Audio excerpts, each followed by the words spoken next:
Ano nga ba ang posibilidad na itong 6'6" na si JM Calma ay makuha nitong Magnolia Chicken Templados mula dito sa Northport, Batang Pier?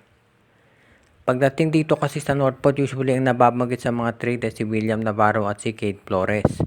Pero itong si JM Calma na nagre-recover ngayon mula sa injury ay isa doon sa mga pagkaganda na potential na maging targets nitong si Coach Chito Victolero. Sa ngayon kasi kung inyong titignan mabuti itong lineup ng Magnolia, ang problema talaga nila ay kulang sila sa big man. Nakita ninyo nangyari nung na-injure itong si Xavier Lucero.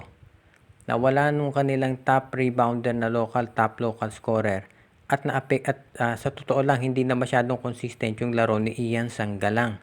So iyan ang kinakailangan nilang gawin ngayon para sila ay makasiguro na makakabawi. So itong si JM Calma, yes, meron siyang ACL at nagre-recover. Pero bata pa yan, madali na makarecover ang mga batang players ngayon sa ACL. At wala namang history itong si Calma na injury prone. At ang isa pang advantage, kung kukunin ng Magnolia ngayon ito si Calma, mababa ang trade value niyan. At syempre, pag Northport, pas madali yung katrade ng SMC. At yan ang dahilan kung bakit siya ay bagay dito sa Magnolia. Sabihin na natin na, let's say, itong San Miguel ma-eliminate ng Hinebra. Ang mangyayari dyan malamang, itong si William Navarro at si Kate Flores mapupunta dito sa San Miguel. Dahil syempre, kapag maaga na eliminate ng SMB, gagawa yan ng trade. Ngayon, kung Hinebra naman ang ma-eliminate ng San Miguel, ganoon din.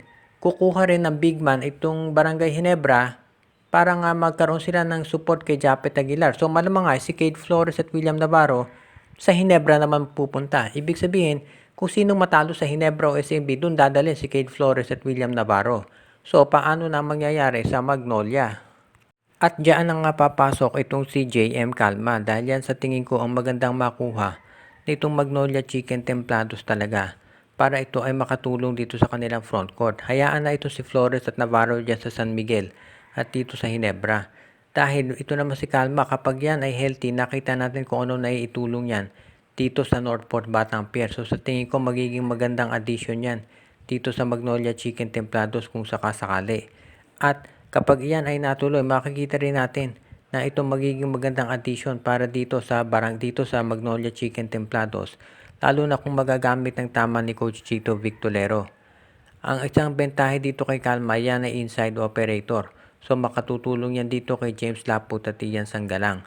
Ngayon, bukod dito sa pagkuha kay Calma, syempre ang Magnolia meron pang mga ibang players na kinakailangan kunin para mas ma-fortify yung kanilang lineup. Of course, meron dyan mga wingmen siguro kinakailangan ng Magnolia, small forward. At hindi pa sigurado kung ito si James Laput ay mate-trade o hindi.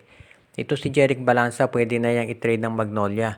Nakita natin na malamang maging main shooting guard na talaga ito si Jeric Hanmisi. Dahil naipakita na niya kung ano ang kaya niyang gawin pagdating dito sa 4-point shot. So malamang mas mabibigyan pa yan ng mas maraming playing time. Itong si Balanza, pwede nang i-trade yan. Plus si Jed Mendoza. Si Jed Mendoza okay ang laro, pero pagdating ni Jerome Lastimosa, hindi na yan mabibigyan ng playing time. So sa tingin ko, pwede na yung i-trade. Ito si Escoto, si Mendoza, of course si Rom De La Rosa. Ngayon, itong si Calvin Abueva, marami diyang mga may gusto. Baka Magnolia magdadalawang isip kung pakakawalan yan dahil lately maganda performance. Pero ang sabi nga nila, kung maganda yung offer ng Converge Fiber Access, bakit naman yan tatanggi? So abangan na lang natin kung sakasakali na itong si Calvin Abueva ay pakawalan na rin ng Magnolia or kung mananatili pa rin doon sa lineup nila.